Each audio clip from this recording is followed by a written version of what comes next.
Bismillahirrahmanirrahim.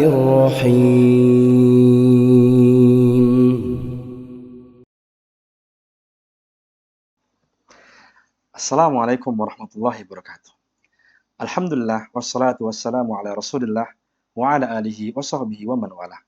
Ikhwafillah rahimani wa rahimakumullah. Ternyata, tidak semua masjid atau musola diperbolehkan kita untuk i'tikaf dalamnya. Karena walaupun di antara syarat i'tikaf adalah dilakukan di masjid. Allah subhanahu wa ta'ala firmankan, وَلَا تُبَاشِرُوهُنَّ وَأَنْتُمْ عَاكِفُونَ فِي الْمَسَاجِدِ. Maka janganlah engkau campuri istrimu, sedangkan engkau dalam keadaan i'tikaf di masjid. Quran Surat Al-Baqarah ayat 187.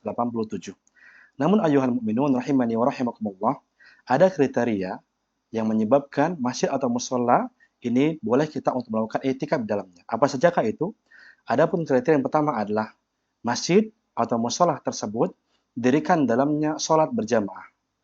Ibnu Abbas radhiyallahu taala anhu, beliau pernah mengatakan la i'tikaf illa fi masjidin tuqamu fihi shalah. Tidak boleh i'tikaf kecuali di masjid yang didirikan di dalamnya ada sholat berjamaah. Kemudian ayuhal mu'minun rahimani wa rahimakumullah, apakah disyaratkan pula untuk adanya di dalam tempat tersebut sholat Jumat? Maka jawabannya adalah tidak disyaratkan. Sebagaimana dikatakan oleh al-Imam Syekh Muhammad bin Shalih Al-Utsaimin rahimahullah taala, beliau mengatakan wala yushtarat iqamah al-jum'ah fih. Maka tidak disyaratkan adanya sholat Jumat di tempat tersebut. Sehingga masjid atau musola yang didirikan sholat berjamaah, maka insya Allah kita boleh i'tikaf dalamnya.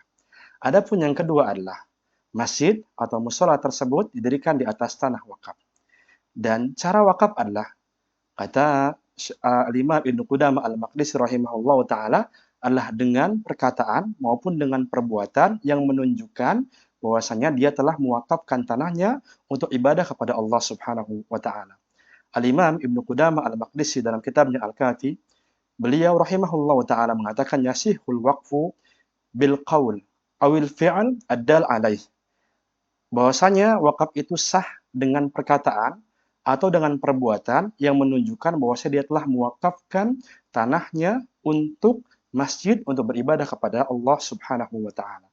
Dan maksud dari al-fi'al ad-dal alaih atau perbuatan yang menunjukkan orang ini mewakafkan tanahnya untuk ibadah kepada Allah Subhanahu wa taala bukan hanya sekedar ketika seorang membangun masjid memperbolehkan orang lain untuk sholat di tempat tersebut.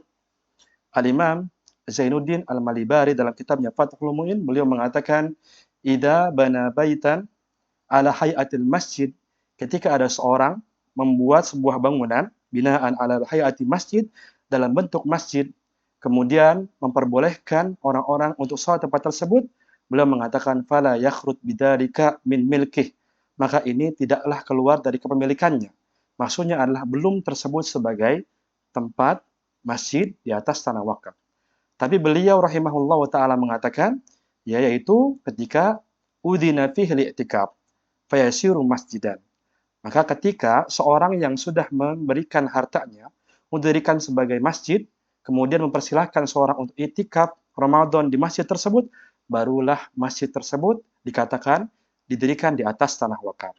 Sehingga ayuhal mu'minun rahimani wa rahimakumullah, masjid yang didirikan di atas fasum atau tanah yayasan dan lain sebagainya, kemudian ada bangunannya dan juga diperbolehkan manusia untuk melakukan i'tikaf Ramadan di tempat tersebut, maka tersebutlah ini adalah masjid wakaf yang diperbolehkan kita untuk i'tikaf.